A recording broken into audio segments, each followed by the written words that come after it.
Selamat datang di channel Catatan Kaki Adib. Wih, saya mohon maaf banget beberapa komentar belum bisa saya jawab dan saya baru buka-buka scroll ternyata banyak banget sampai ada yang 1 tahun yang lalu belum saya jawab. Ini mohon maaf pada semuanya.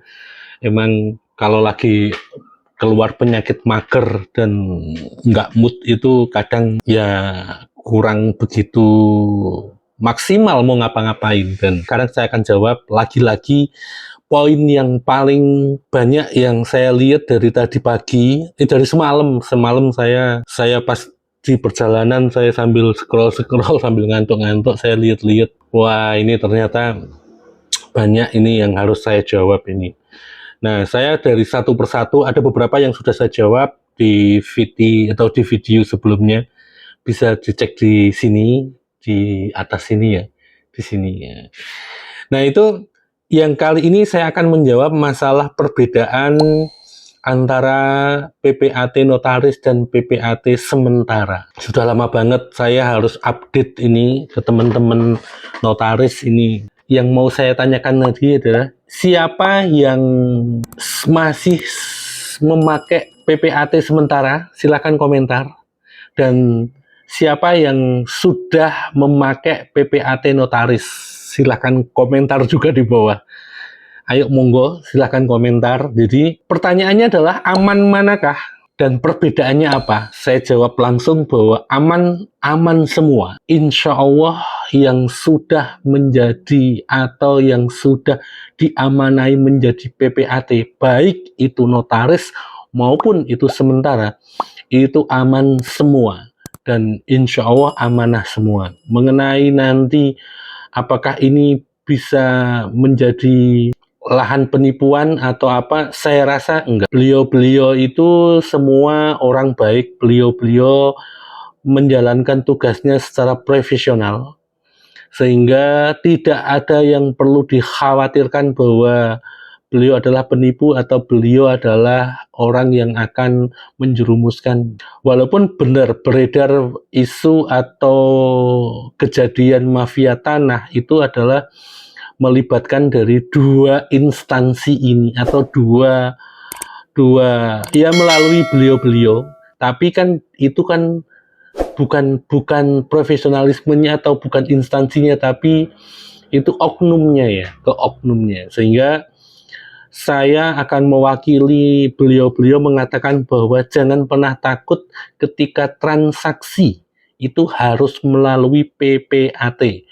Baik PPAT sementara, yaitu kecamatan, maupun PPAT notaris.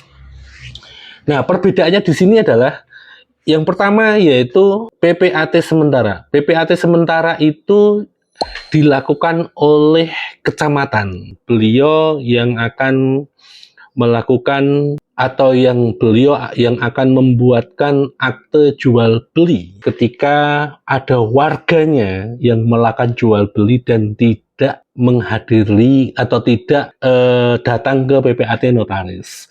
Biasanya dilakukan di daerah-daerah, di desa-desa yang jauh dari notaris atau jauh dari PPAT notaris, sehingga peran kecamatan atau Pak Camat atau PPAT sementara itu adalah membuatkan surat perjanjian akta jual beli sementara. Sampai kapan jangka waktunya? Nah, jangka waktu PPAT sementara itu hanya 5 tahun sesuai dengan jabatannya beliau. Loh, bagaimana kalau ini maaf aja? Ini ada pertanyaannya juga itu maksudnya.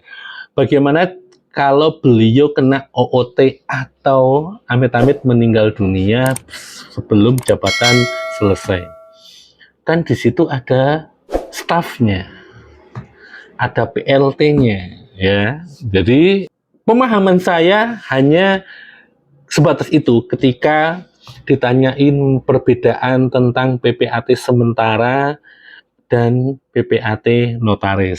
Sedangkan jika PPAT notaris yaitu beliau yang ditugaskan emang untuk membuat akta jual beli, dan itu selamanya ada di situ dalam jangka waktu panjang. SK-nya seperti itu. Dan aman manakah? Semua aman, semua baik. Hanya saja kalau suatu saat, ini saya mengutip dari statement teman saya yang staf notaris, bahwa kalau lebih bagus sih ke PPAT notaris kan kalau deket, tapi kalau jauh dan harus melalui jalan-jalan yang terjal atau mendingan ya PPAT sementara nggak apa-apa. Itu sama-sama sahnya. Tinggal nanti langkah-langkahnya disesuaikan atau dilanjutkannya seperti apa, itu menyesuaikan kesepakatannya di saat transaksi. Nah, tugas PPAT, kenapa tugas PPAT itu kan membuatkan akta jual beli. Nah, setelah membuat akta jual beli, apakah itu mau dibalik nama atau itu akan dibiarkan saja, nggak dibalik nama, itu kan urusannya pembeli dan penjual atau pembeli. Nah, petugasnya makanya kan dibilang PPAT sementara. PPAT sementara atau Pak Camat itu kan hanya membuatkan tanda tangan akta jual beli. Setelah itu selalu akan disarankan untuk balik nama. Ada beberapa orang yang menunda untuk tidak segera balik nama, dan resikonya adalah ketika di PPAT sementara nanti akan susah karena harus mengulang di awal sedangkan Pak Camatnya sudah ganti. Itu kan repotnya gitu. Jadi kalau masih ada pertanyaan lebih baik pakai mana? Nah, yang saya tanyakan lagi, bapaknya atau ibunya di mana lokasinya? Masa iya di kota besar? Masa iya di kota yang sudah banyak notaris, kantor notarisnya masih menggunakan PPAT sementara? Iya, kalau saya sih akan merekomendasikan ya tetap akan ke notaris. Bagaimanapun juga notaris bisa menangani, bisa menghandle semua permasalahan tentang masalah peralihan hak tanah, baik itu jual beli maupun waris tapi walaupun semua PPAT sementara atau kecamatan juga bisa. Dulu saya pernah mengurus waris. Saya juga ke PPAT sementara, tapi endingnya ya tetap aja ketika saya mau konsultasi apa ya tetap saya PPAT notaris. Gitu. Jadi yang paling simpel adalah gini. Apa perbedaan PPAT sementara atau PPAT kecamatan dan PPAT notaris? PPAT kecamatan atau sementara itu berfungsi ketika kita masih di daerah, jauh dari kecamatan, jauh dari kantor notaris. Biasanya di daerah-daerah terpencil atau daerah-daerah pedalaman itu lebih saya rekomendasikan langsung ke PPAT sementara nggak apa-apa. Karena apa?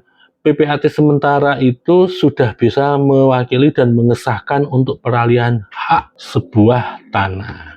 Nah, kalau PPAT notaris itu semua dimanapun ada, di kota besar maupun di daerah-daerah sekarang sudah banyak banget kantor notaris yang sudah berdiri. Jadi ketika bertanya bahwa apa perbedaannya dan biayanya lebih mahal mana, saya rasa masing-masing daerah berbeda-beda. Jadi kalau masalah berhubungan biaya pastinya lebih murah di PPAT kecamatan.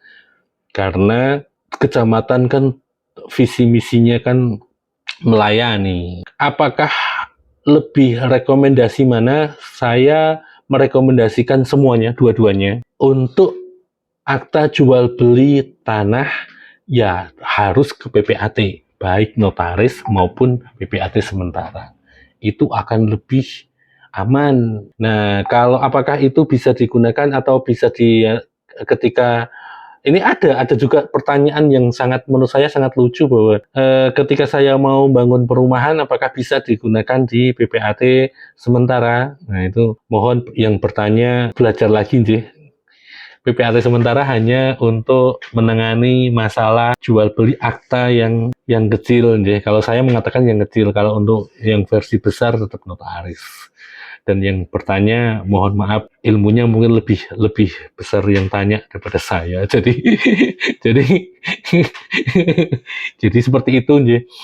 Jadi perbedaannya seperti itu. Akan lebih lebih bahaya mana adalah bahaya ketika kita transaksi jual beli atau peralihan hak tapi tidak menggunakan PPAT. Itu akan lebih bahaya. Hati-hati, jangan tergiur ketika kita jual beli hanya pakai kertas kesepakatan tanda tangan kedua belah pihak saksi. Udah bukan zaman lagi, nggih. Begitu aja gambarannya. Mohon maaf jika masih kurang lengkap. Jadi kalau teman-teman yang ada yang mau ngelengkapin, silahkan berkomentar di kolom komentar. Terima nuwun yang sudah selalu menonton video saya. Saya Adib Lukman. See you next. Bye.